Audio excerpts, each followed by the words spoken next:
Hi everyone, if we haven't met before, my name is Susie and I'm here to talk to you today about books. Specifically, I want to talk to you about two character tropes, the Manic Pixie Dream Girl and Sad Girl Summer. And while I think on the surface, these two types of women seem to be very different, I want to talk to you today about why I think that they're really quite the same.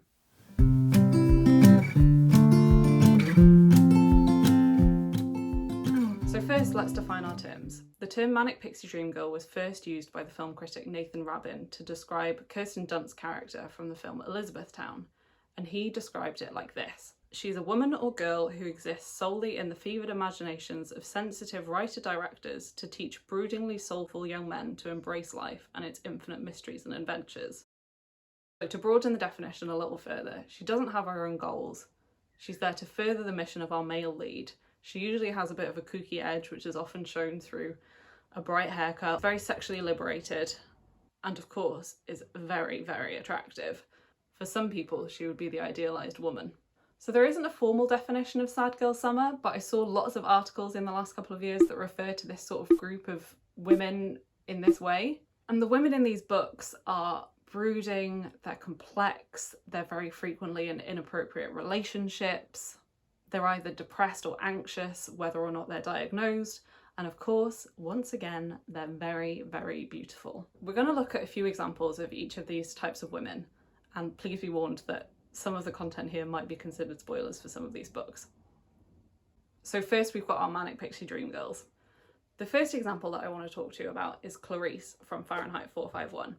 She describes herself as 17 and crazy, and there's a sure way that you know that a woman is kooky and interesting is if she describes herself as crazy. She mostly speaks in very fast sentences that are full of questions. Our lead character Montag draws a direct comparison between her and his dull, numb and unquestioning wife. She dies quite early on in the book, but she has now served her purpose because she's inspired Montag into his actions for the rest of the novel. Next up, we've got Sam from Perks of Being a Wallflower. She meets our protagonist Charlie very early on in the book and takes him under her wing, and he immediately forms a massive crush on her. She's very beautiful and of course super kooky, and you can tell these things because she has green eyes and she's got very short hair. She's very spontaneous and of course has fantastic taste in music. She is the early 2000s boy idea of the perfect woman. She used to be very promiscuous, but now is in a long-term relationship with a very handsome boy. She's dabbled in illegal drugs, but she's got a real soft side, which is what Charlie really sees in her. And she inspires Charlie to live a life much more free and full of abandon. And the last one for now is Tiffany from the Silver Linings Playbook.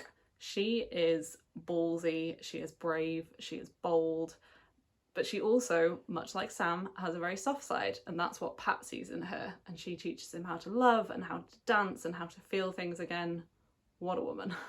Some other honourable mentions of the Manic Pixie Dream Girl go to Margot from Paper Towns, Ramona Flowers from the Scott Pilgrim series, Daisy from The Great Gatsby, and of course, Holly Golightly from Breakfast at Tiffany's. Next up, we've got our Sad Girl Summer. And although this is a trend that is around all the time at the moment, this isn't a new trend because the first character they're going to look at is Esther from Sylvia Plath's The Bell Jar. Esther is very unconventional. She's got a very melancholy nature, so she really resists the perkiness that she perceives in women of the time. She seeks out a sexual relationship that her mother doesn't approve of just to show that she's not going to be a woman like her. She's very well educated, she is interested in the world, but she's also very, very sad. So next up we have Cleo from Coco Mellow's novel Cleopatra and Frankenstein. Cleo and Frank meet in a lift in New York after a party. They have a 20-year age gap and they rush into a very quick marriage, which Cleo insists is not a green card marriage. Cleo is interested in becoming an artist, but she cannot seem to make herself work or do any art. She's not a very good friend. She's surrounded by these complex and difficult characters. Her husband has a drinking problem, she has an infidelity problem, and eventually she tries to take her own life. And then lastly, we have the undeniable queen of the sad girl, Sally Rooney. And I'm going to talk about Alice from Beautiful World, Where Are You? There are 100 things that I could say about this novel, but we're going to stick on topic. Alice is a smart Irish Marxist who thinks that the world is on the edge of collapse.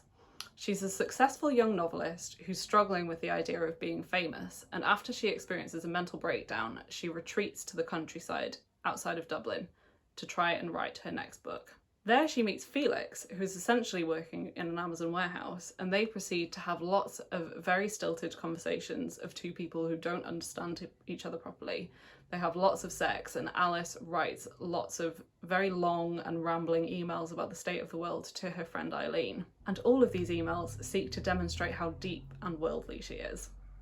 Some further honourable mentions in this category go to Vanessa from My Dark Vanessa, Ava from Exciting Times, and Edie from Luster. In December 2019, Alyssa Meyer wrote an article entitled Manic Pixie Dream Girl, a eulogy for a character trope. She's talking about films, but I think that we can see that the same is true in books. Most of the examples that I've given come from the early 2010s or the late noughties, and they certainly seem to taper off. So in some ways, I think that the sad girl summer trope is a reaction to the manic pixie dream girl. We have one who is hyperactive and quirky and kooky, and another who is very introspective and sad. So before we get into why I think that these tropes are really actually very similar to one another, let's look at all of the ways that they are different. First, the manic pixie dream girl.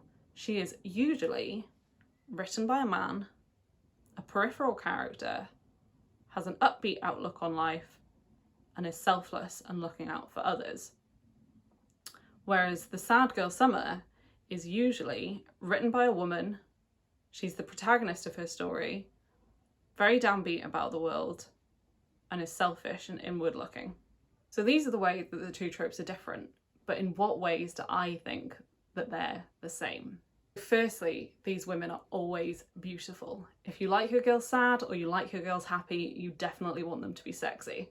And this is definitely compounded by the fact that lots of these books from both types of trope get adapted into films. And so while we may be able to cope with the idea of an average or below average looking woman on the page, we cannot cope with that idea on screen. And so these women are always gorgeous.